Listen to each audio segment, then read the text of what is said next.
C'est tout au commencement qui dit, ainsi l'homme quittera son père et sa mère et s'attachera à sa femme. Et les deux deviendront une seule personne.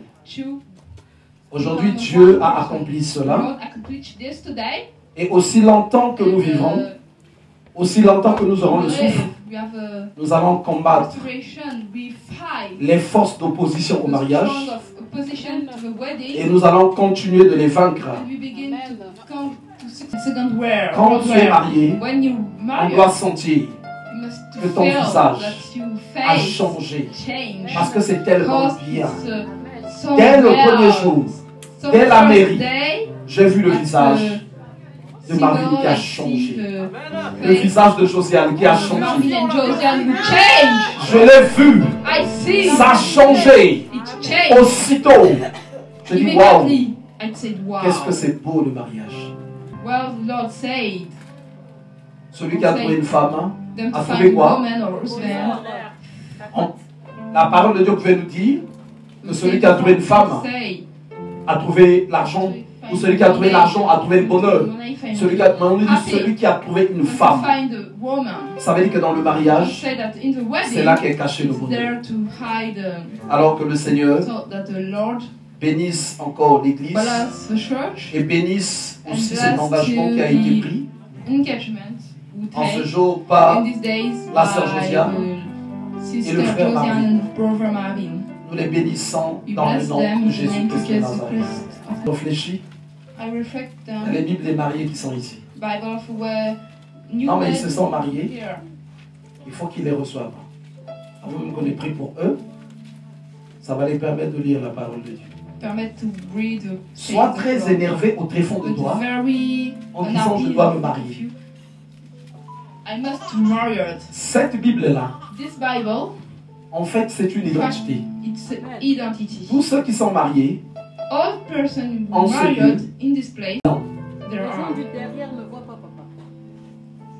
elle est personnalisée. Et ensuite, elle se retrouve comme ça à l'intérieur.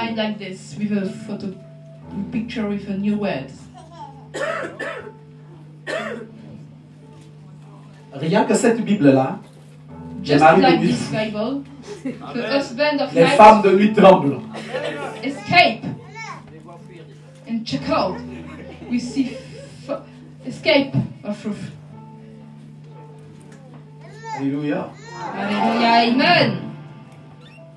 Donc l'évangéliste va monter. Évangéliste pour leur remettre ses Bibles. We give this Bible.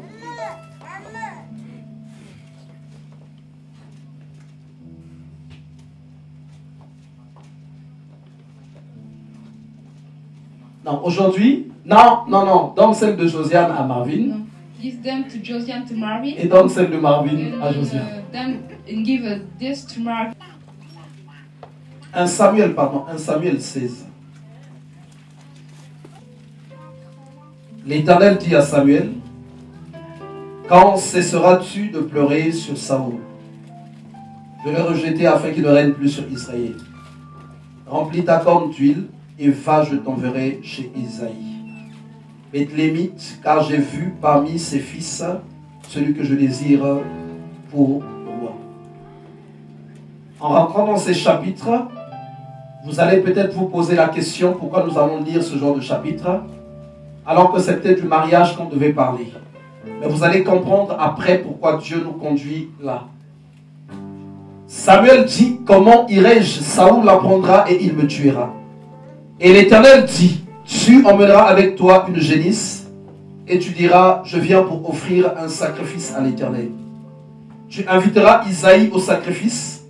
Je te ferai connaître ce que tu dois faire. Et tu honneras pour moi celui que je te dirai. Samuel fit ce que l'Éternel avait dit et il alla à Bethléem. Les anciens de la ville accoururent effrayés au devant de lui et dirent, dans l'arrivée annonce-t-elle quelque chose d'heureux? Il répondit, oui, je viens pour offrir un sacrifice à l'Éternel. Sanctifiez-vous et venez avec moi au sacrifice. Il fit aussi sanctifier Isaïe et ses fils, et il les invita au sacrifice. Lorsqu'ils entraient, il se dit, en voyant Eliab, certainement, loin de l'Éternel est ici devant lui. Et l'Éternel dit à Samuel, ne prends point garde à son apparence et à la hauteur de sa taille, car je l'ai rejeté. L'Éternel ne considère pas ce que l'homme considère. L'homme regarde à ce qui frappe les yeux, mais l'Éternel regarde au cœur. Isaïe appela Abinadab et le fit passer devant Samuel. Et Samuel dit, l'Éternel n'a pas non plus choisi celui-ci. Isaïe fut passé Shama. Et l'Éternel dit, et Samuel dit, l'Éternel n'a pas non plus choisi celui-ci. Isaïe fit passer 7 de ses fils devant Samuel. Et Samuel dit à Isaïe, l'Éternel n'a choisi aucun d'eux. Puis Samuel dit à Isaïe, sans cela tous tes fils. Et il répondit, il reste encore le plus jeune, mais il fait paître les brebis. Alors Samuel dit à Isaïe, envoie le chercher, envoie le chercher, car nous ne placerons pas avant qu'il ne soit venu ici. Isaïe l'envoya chercher. Or il était blanc, avec de beaux yeux et une belle figure. L'Éternel dit à Samuel, lève-toi, oins-le, car c'est lui. Samuel prit la corne d'huile, éloignit au milieu de ses frères.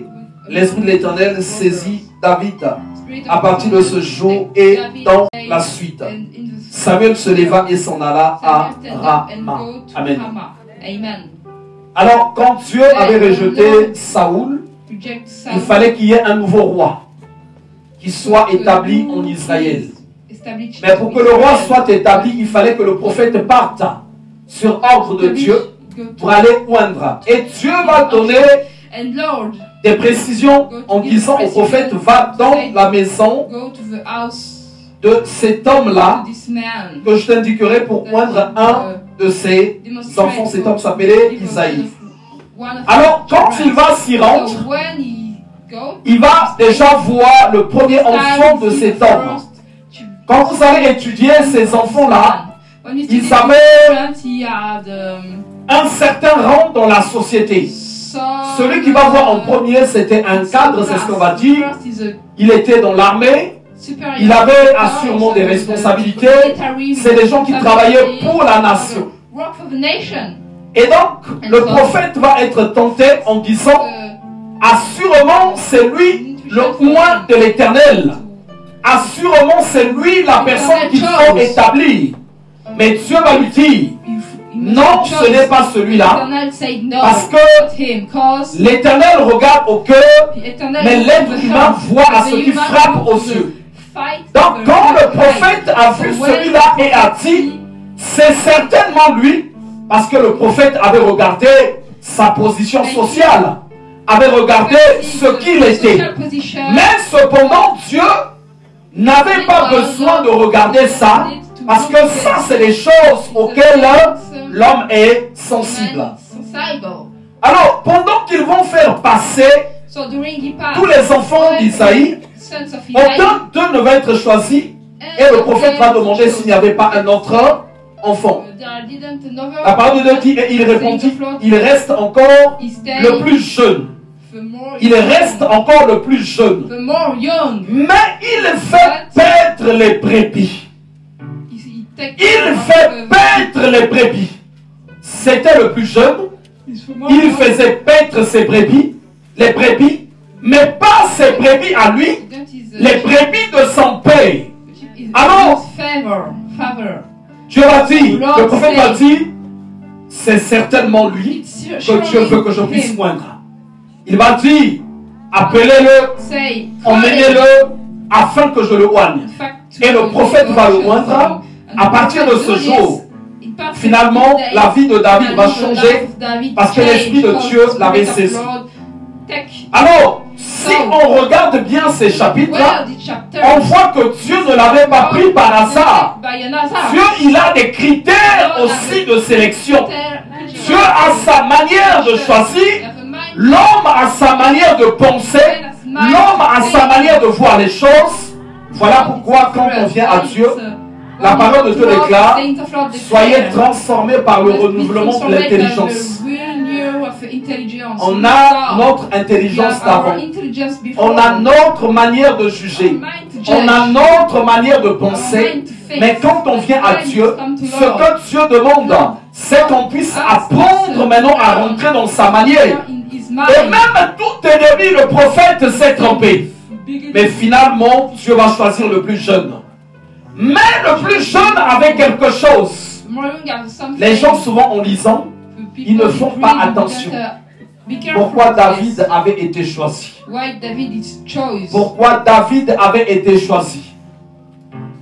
J'avais posé une question au frère Véran quand on était à Fouron.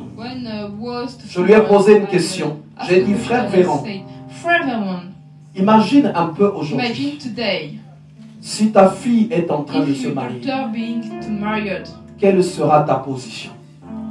Le frère Véran m'a dit, ah oui, je vais vouloir qu'elle soit heureuse, que ça se passe bien. Je veux que vous écoutez très bien. Oh! La réponse que le frère Véran a donnée, en fait, c'est la réponse d'un père. La réponse d'un chef de famille. C'est pas la réponse d'un serviteur de Dieu. C'est pas la réponse d'une personne qui est appelée à marcher avec Dieu, à servir Dieu. Mais ici, Dieu va trouver dans David une personne qui faisait paître des brebis, mais qui ne lui appartenait pas. Ces brebis-là étaient à son père. Alors lui, il n'avait aucun bénéfice dans ces brebis, mais les brebis appartenaient à son père. C'est le premier critère qui va attirer Dieu auprès de David. Alors, il n'était pas assurément comme Eliab, qui avait impressionné le prophète, mais Dieu avait trouvé quelque chose dans le cœur de David. C'est un cœur qui n'était pas disposé de la même manière. Or, ici, tel que nous sommes là, chacun est en fait souvent berger de sa maison. Chacun est engagé à s'occuper de ses enfants, à s'occuper de sa famille, à s'occuper de tout ce qui le regarde. Il peut y mettre vraiment de l'énergie. Suivez-moi très bien. Aujourd'hui, tel que nous sommes là, il y a des gens qui sont là parce que dans leur maison, il y a la paix.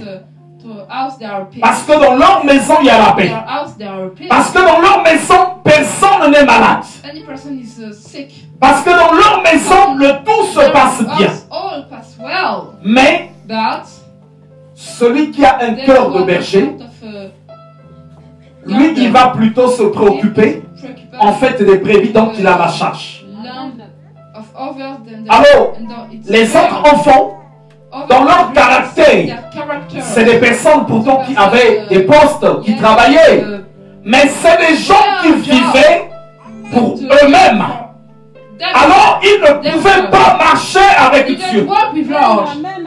Chaque personne qui pense servir Dieu, c'est là que ça commence. Si tu n'as pas déjà gagné la bataille dans ton cœur, d'être en mesure de travailler non pour toi-même, mais pour Dieu, en fait, toi, tu ne peux pas avancer avec Dieu. Donc, ce que Dieu va aimer dans le cœur de David, c'est parce que cette personne-là, bien qu'il était le plus jeune, le plus petit de la famille, lui à qui on devait apporter des soins, mais c'est lui qui avait un cœur pour aller s'occuper des brebis qui ne lui appartenaient pas. Avant même qu'on avance, pour ceux qui ont déjà la sagesse, vous êtes en train de faire passer, en fait, votre esprit dans les Écritures. Aucune personne n'est devenue serviteur de Dieu sans que son cœur ne soit à ce niveau-là. Sans que son cœur ne soit à ce niveau. Il y a des gens qui disent, par exemple, moi je vais devenir pasteur. Mais ton cœur n'est pas encore préparé, disposé à t'occuper des gens qui ne sont pas ceux de ta maison. Alors cette qualité-là, Dieu va l'aimer auprès de David. Parce que Dieu, en fait, à chaque fois besoin des personnes qu'il va prendre, qu'il va utiliser, non pas pour leur maison, non pas pour leur vie, mais pour s'occuper des brebis, pour s'occuper des personnes qui ne leur appartiennent pas. Vous savez, ici tout le monde, si quelqu'un se marie dans sa famille, va être motivé, va être en mesure de sortir tout l'argent qu'il peut sortir. Mais si Dieu te dit, je veux que tu t'occupes de mes brebis, je veux que tu t'occupes de mes brebis, que ces brebis-là par exemple se marient, finalement dans ton cœur, tu vas commencer à rencontrer des tribulations. Tu vas commencer à rencontrer des tribulations. Parce qu'en fait, tu as un cœur d'un père et non un cœur d'un berger. Avoir un cœur d'un berger, être serviteur de Dieu, ça n'a rien à voir avec venir se mettre debout ici. Ça n'a rien à voir avec dire que je suis pasteur. Vous allez constater, quand Dieu va oindre David, ce n'est pas la personne physique qui avait été oint, mais c'est le cœur de David. Parce qu'en fait, il va dire au prophète, l'homme considère ce qui frappe aux yeux, mais l'Éternel regarde au cœur. Alors il a regardé ce cœur et il a vu ce cœur-là.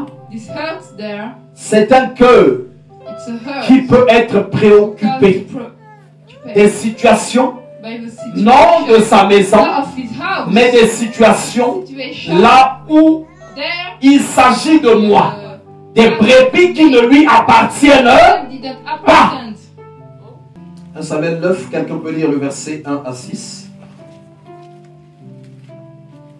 Ceux qui lisent souvent les Écritures, Saoul après ensuite va devenir roi d'Israël. Mais ça commence d'abord par le fait qu'il avait à cœur le travail sur la brebis de son père, la brebis qui était perdue.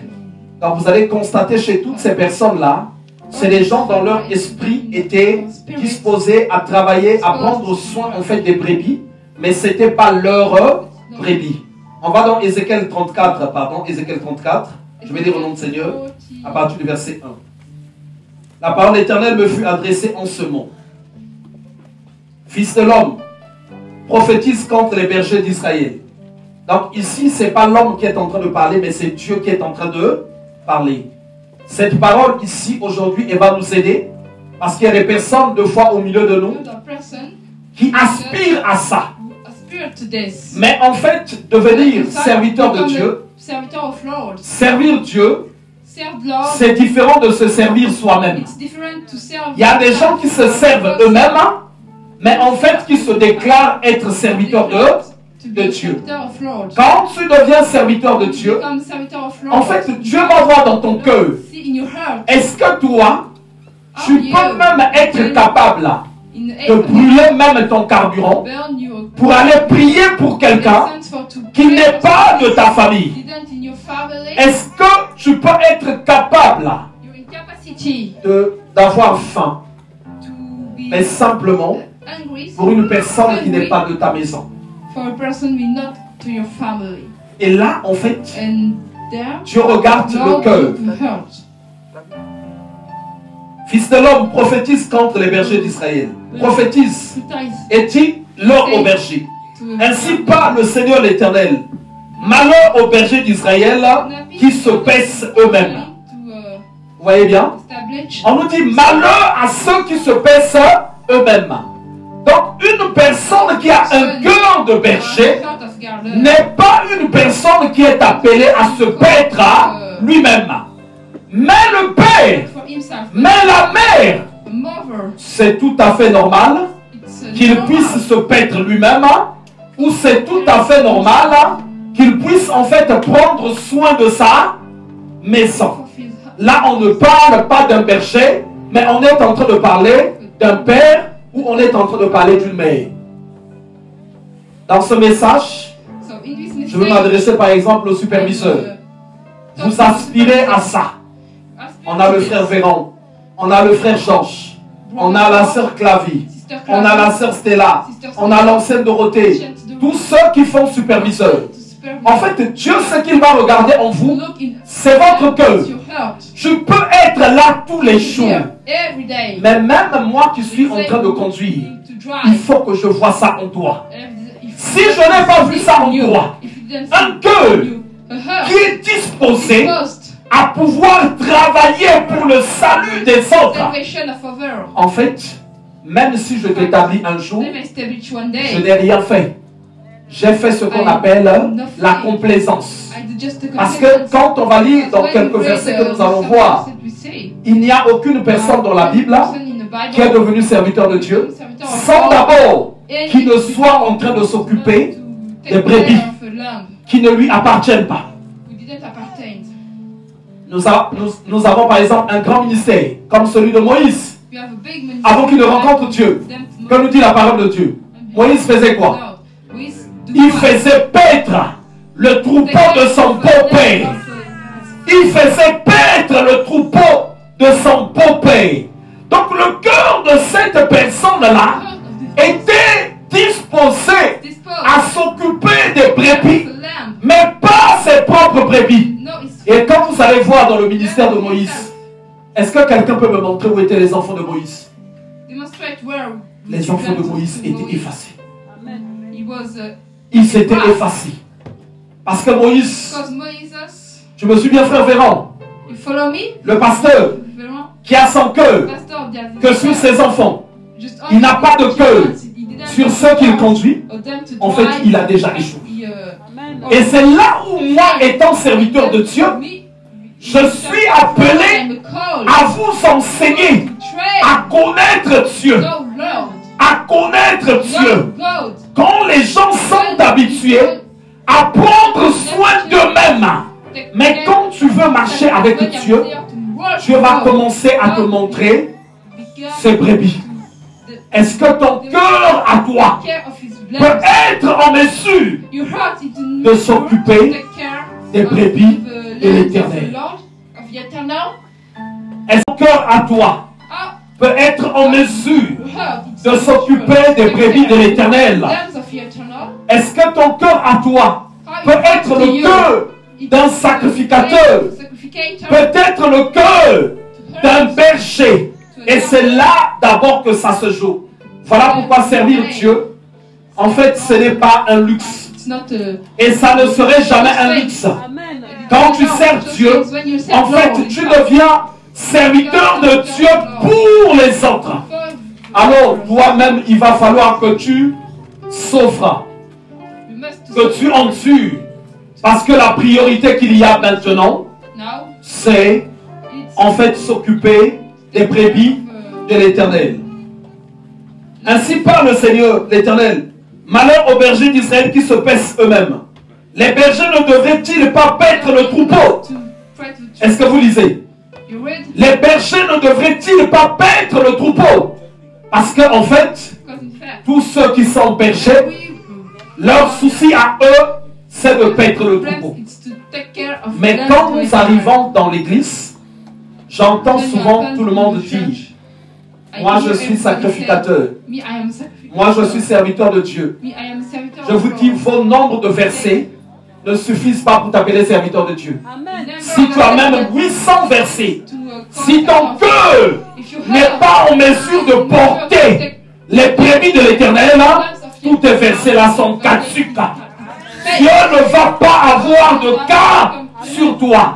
Ce que Dieu va regarder, c'est le cœur. C'est pour ça que j'avais posé la question au frère Véron. Dis-moi un peu, si ta fille doit se marier, quelle attitude tu vas avoir?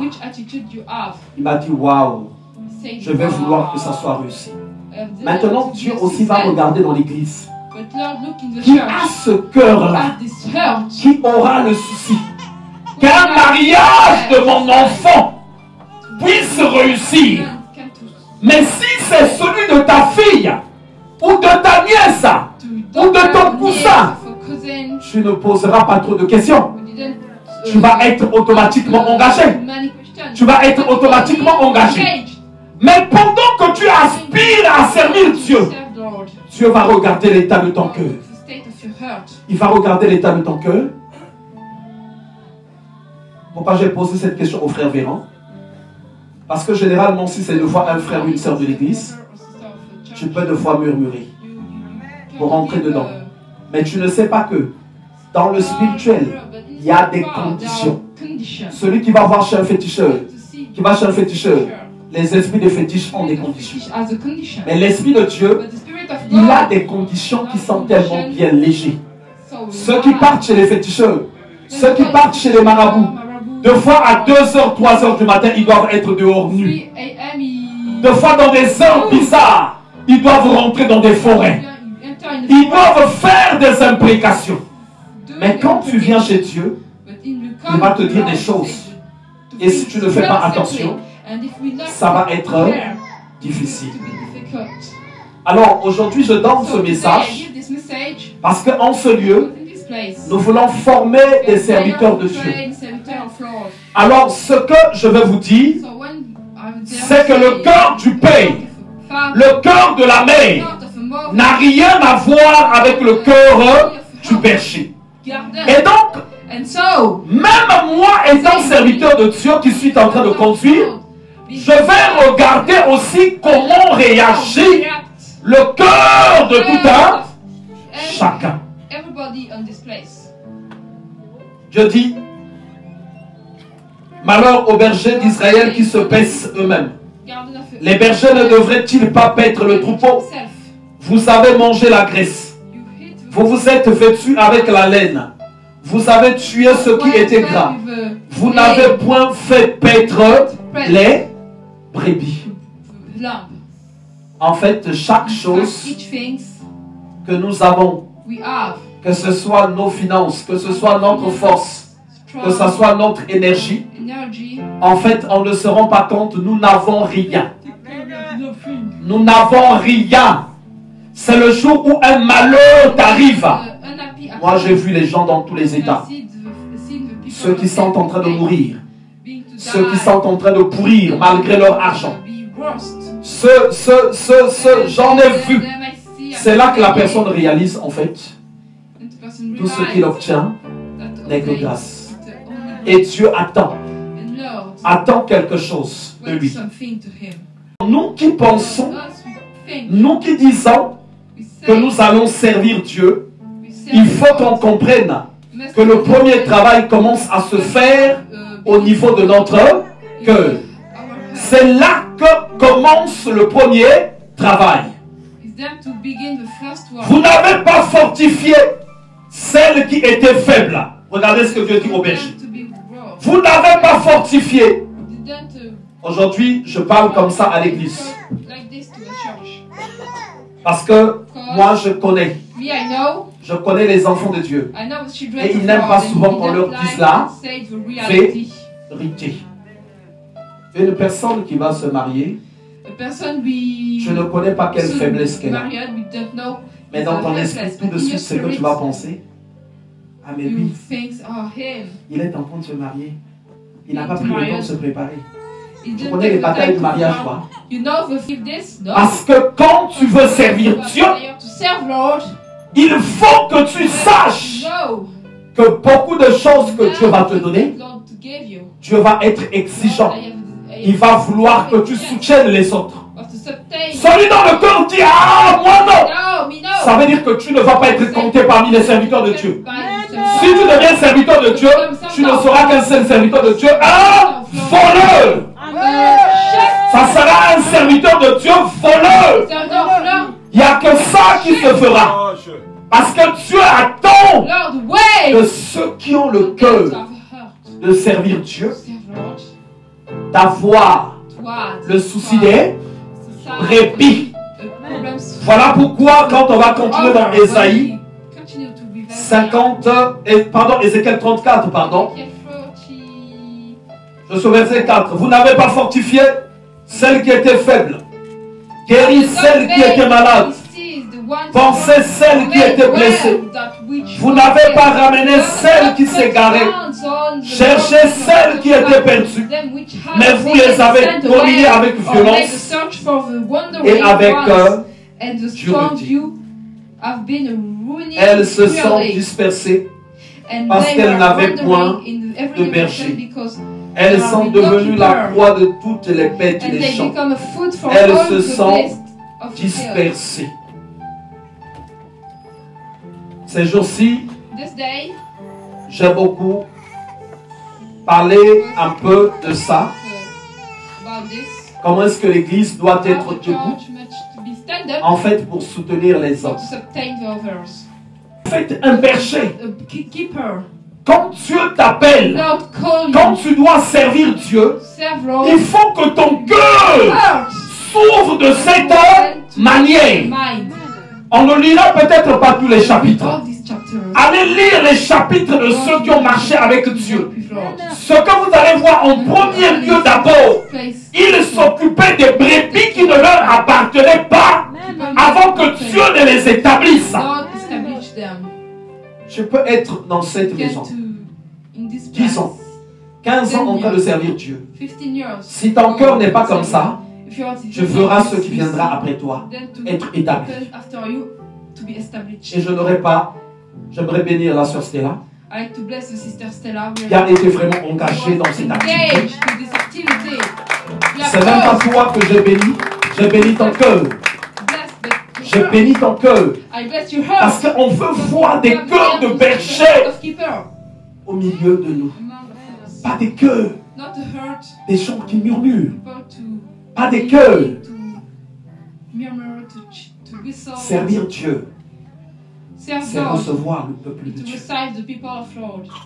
Même quand nous prions pour eux, mais ce n'est pas nos familles. Il y a des moments, quand je me sens équipé, je peux prendre mon téléphone, commencer à appeler mes cousins, commencer à appeler ma famille, lesquels sont malades. Mais je reçois, j'ai prié pour des gens, là où, même après sa prière, après ces grandes délivrances qu'ils ont eues, je n'ai jamais plus revu cette personne et je n'ai pas aussi reçu 1 euro de cette personne. Parce que, en fait, et vous allez voir, le temps où même Dieu t'équipe, tu vas constater que même Dieu peut éloigner ta famille de toi. Parce que Dieu ne te pointe pas, ne t'équipe pas pour ta famille. Dieu t'équipe pour que tu prennes soin, en fait, des brebis de l'Éternel. Les grands miracles, les grandes délivrances, les grandes guérisons, moi dans mon ministère, c'est fait en dehors de ma famille. En dehors de ma famille. Mais parce que dans ma famille, il n'y a personne qui est malade. Parce que dans ma famille, il n'y a personne qui a des problèmes. Si, il y en a. Mais en vrai de vrai, quand Dieu t'appelle, il te donne, pas pour toi, mais il te donne, en fait, pour les gens qu'il envoie autour de toi. Quand j'ai mis le social ici, il y a des gens qui croyaient que peut-être que c'est là que je l'ai mis. Mais quand vous allez vérifier, ça fait des années que ça existe ici. Je voulais simplement rendre ça public. Qu'il y ait des gens. Mais d'abord l'équipe du social qui travaille. Vous avez reçu quelqu'un, non? Et vous avez été surpris d'apprendre que cette personne-là, c'est moi qui s'en occupais d'abord. Vrai ou pas vrai? C'est là seulement que j'ai pris cette personne pour leur remettre. Et la personne ne voulait pas. Elle ne refusait pas, non? Il y avait la sœur qui était là. Et la sœur princesse. La personne disait niet. Pas eux. Pas eux, je ne les connais pas. Peut-être qu'ils vont aller divulguer ma vie. Mais ça fait longtemps que je prenais soin de cette personne. Quand de fois ton cœur n'est pas prêt comme ça, il y a des idées de fois qui peuvent de fois te traverser. Oui, mais lui, il faut qu'il travaille. Oui, mais il faut comme ceci. Vous croyez que tous les chômeurs qui sont à Pôle emploi là, ils n'ont pas de fois envie de travailler? Ou tous les chômeurs qui existent? Mais il y a des gens, quand on lui a mis le ça, la malédiction, les barbares, et quand on a posé ça dans son esprit, il va chercher le travail, il n'en trouve pas. Et Dieu va devoir compter sur nous pour que nous puissions bénir, que nous puissions apporter le peu que nous avons.